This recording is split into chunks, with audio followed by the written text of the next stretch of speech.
5 asumsi dasar udah kita tuntas bahas. Akrual, entitas ekonomi, going concern, unit moneter, dan periodisasi, semuanya adalah fondasi yang diterima begitu saja. Nah, di atas fondasi itulah para ahli akuntansi membangun prinsip dasar akuntansi. Bedanya dengan asumsi, prinsip ini lebih bersifat teknis. Artinya, prinsip ini langsung ngatur bagaimana kamu mencatat dan menyajikan transaksi nyata sehari-hari. Ada 4 prinsip dasar yang diakui secara umum. Pertama, biaya historis atau historical cost, ngatur bagaimana aset dan kewajiban dinilai. Kedua, pengakuan pendapatan atau revenue recognition, ngatur kapan pendapatan boleh dicatat. Ketiga, penandingan atau matching, ngatur bagaimana beban dicocokkan dengan pendapatan di periode yang sama. Dan keempat, pengungkapan penuh atau full disclosure, ngatur apa saja yang wajib dilaporkan ke publik. Keempat prinsip ini yang akan kita bedah satu persatu mulai slide berikutnya. Dan kamu akan lihat sendiri betapa praktisnya prinsip-prinsip ini dalam kehidupan akuntansi nyata. 4 prinsip dasar tadi, kita mulai dari yang pertama, prinsip biaya historis atau historical cost principle. Prinsip ini bilang, catat aset dan kewajiban sebesar harga perolehannya, yaitu harga pada saat transaksi pertama kali terjadi, bukan harga pasarnya sekarang, bukan estimasi nilainya hari ini, tapi harga belinya dulu. Kenapa? Karena harga perolehan punya satu keunggulan yang susah ditandingi. Dia andal, ada bukti dokumennya, kwitansi, kontrak, faktur, yang bisa diverifikasi oleh auditor siapapun. Coba bandingkan kalau pakai harga pasar. Harga pasar itu tidak seragam, bisa berbeda antar kota, berbeda antar pembeli, bahkan berbeda di hari yang sama. Dan kalau laporan keuangan harus direvisi setiap kali harga pasar berubah, pekerjaan auditor jadi jauh lebih rumit karena tidak ada bukti uang yang objektif. Nah, yang menarik, pada saat transaksi terjadi, harga perolehan dan harga pasar itu sebenarnya sama. Di titik itu, cost sama dengan harga pasar, sama dengan nilai tunai, sama dengan semua dasar penilaian lainnya. Masalahnya baru muncul seiring berjalannya waktu, ketika nilai-nilai itu mulai berpisah jauh. Dan disitulah perdebatan tentang prinsip ini terus berlangsung sampai sekarang. Prinsip biaya historis tadi bilang, kita catat aset sebesar harga perolehannya. Tapi ternyata, PABU atau prinsip akuntansi berterima umum juga mengenal metode pengukuran lain selain biaya historis. Dan supaya kamu nggak hafal doang, buku kasih satu contoh konkret yang langsung bisa kamu bayangkan. Misalnya kamu punya mobil sewa. Setahun lalu mobil itu dibeli seharga 100 juta. Akumulasi depresiasinya sudah 15 juta. Sekarang satu mobil yang sama bisa punya 5 nilai berbeda tergantung metode yang dipakai.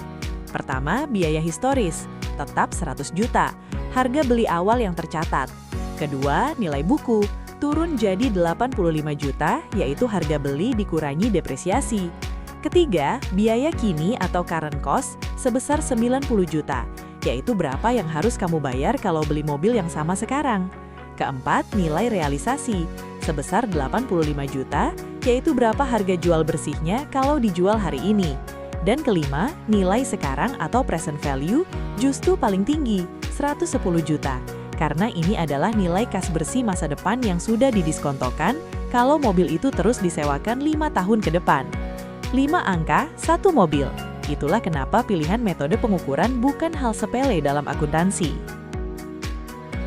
5 nilai berbeda untuk satu mobil tadi mengajarkan kita bahwa pilihan metode itu penting. Sekarang kita masuk ke prinsip kedua yang gak kalah pentingnya. Pengakuan pendapatan atau revenue recognition. Ini menjawab pertanyaan yang sering bikin bingung. Kapan tepatnya pendapatan boleh dicatat? Buku kasih contoh yang sangat hidup. Bayangkan kamu pemilik dealer mobil. Ada calon pembeli yang mau beli mobil secara kredit. Prosesnya panjang. Dia bayar uang inden sebesar 5 juta. Sebulan kemudian mobilnya diserahkan. Sebulan lagi baru STNK selesai. 3 bulan setelah serah terima, BPKB baru keluar. Dan pelunasan penuh baru terjadi 12 bulan kemudian. Dari semua momen itu, kapan kamu boleh catat pendapatannya? Jawabannya hanya satu, saat mobil diserahkan ke pembeli. Kenapa? Karena di momen itulah dua syarat terpenuhi sekaligus. Pertama, kamu sebagai penjual sudah punya hak untuk menerima pembayaran. Kedua, pembeli sudah punya kewajiban untuk menyelesaikan pembayarannya.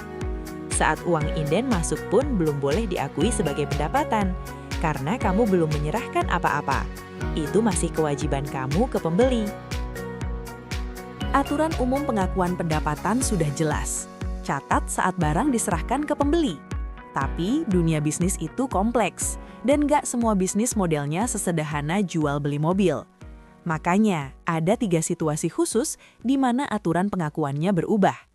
Situasi pertama, kontrak jangka panjang. Bayangkan, perusahaan konstruksi yang membangun jembatan selama 3 tahun.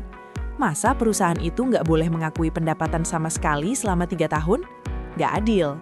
Makanya, selama harga kontrak dan pasarnya sudah pasti, pendapatan boleh diakui secara bertahap selama proses produksi berlangsung, berdasarkan persentase penyelesaiannya. Situasi kedua, produksi selesai.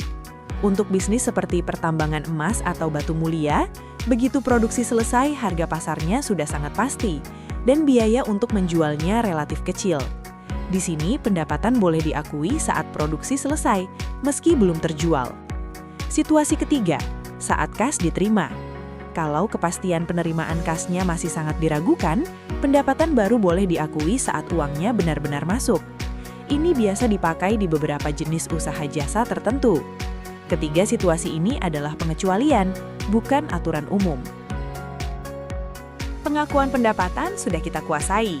Sekarang, prinsip ketiga yang langsung berkaitan, prinsip penandingan atau matching principle. Logikanya sederhana. Kalau kamu sudah tahu kapan pendapatannya diakui, maka beban yang menghasilkan pendapatan itu harus diakui di periode yang sama.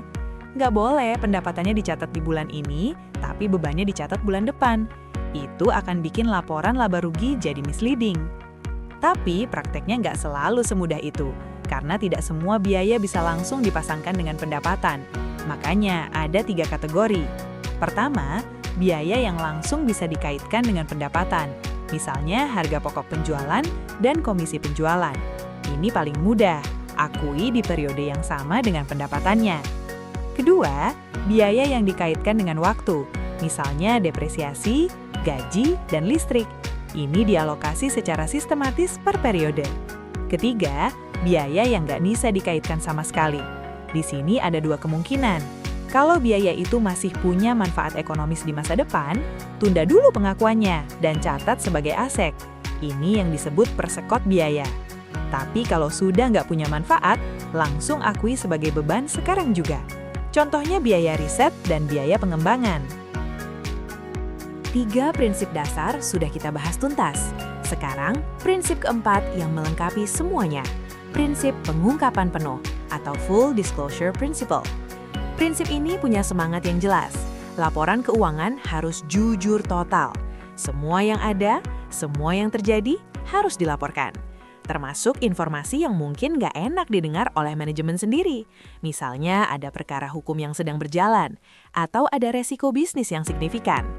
Tapi, pengungkapan penuh bukan berarti semua harus masuk ke badan laporan utama. Informasi keuangan memang ada di sana, tapi informasi lain bisa disajikan di berbagai media tambahan.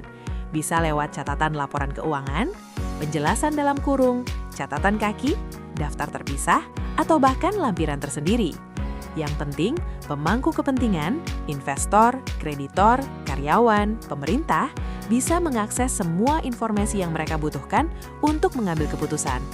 Nah, dengan selesainya prinsip keempat ini, kita sudah tuntas membahas seluruh prinsip dasar akuntansi.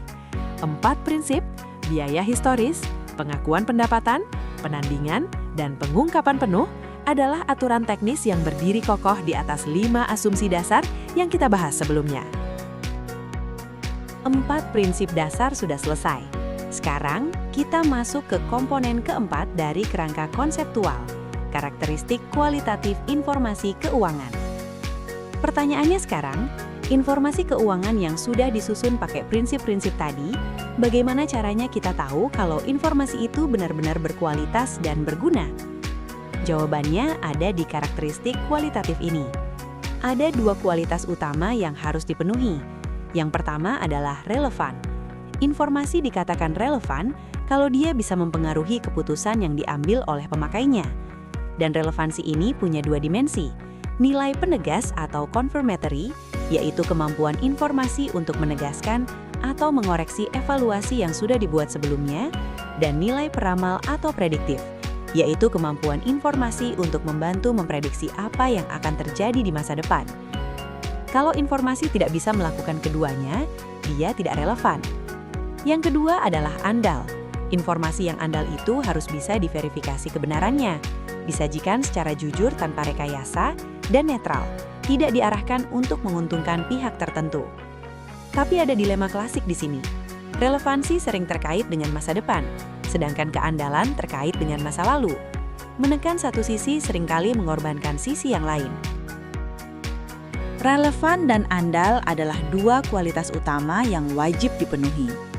Tapi ada dua kualitas tambahan yang melengkapinya, disebut kualitas sekunder. Pertama, dapat diperbandingkan. Artinya laporan keuangan perusahaan A harus bisa dibandingkan dengan perusahaan B, dan laporan tahun ini harus bisa dibandingkan dengan tahun lalu. Ini penting banget buat investor yang mau menilai kinerja relatif sebuah perusahaan. Kedua, konsisten. Metode akuntansi yang dipilih tidak boleh ganti-ganti seenaknya setiap periode, karena itu akan merusak kemampuan perbandingan tadi. Selain kualitas-kualitas itu, ada dua kendala besar yang harus selalu dipertimbangkan. Kendala pertama, manfaat harus melebihi biayanya. Kalau biaya untuk mengolah dan menyajikan suatu informasi lebih mahal dari manfaat yang bisa diambil oleh pemakainya, informasi itu tidak perlu disajikan. Kendala kedua, materialitas. Ini adalah batas ambang pengakuan. Suatu pos tidak perlu dilaporkan kalau jumlahnya terlalu kecil sehingga tidak akan mempengaruhi keputusan siapapun. Buku kasih contoh yang mudah dipahami. Bayangkan perusahaan dengan aset lebih dari 100 miliar rupiah. Apakah perlu melaporkan satu rim kertas yang nilainya kurang dari 100 ribu rupiah di neraca? Jelas tidak perlu, itu tidak material.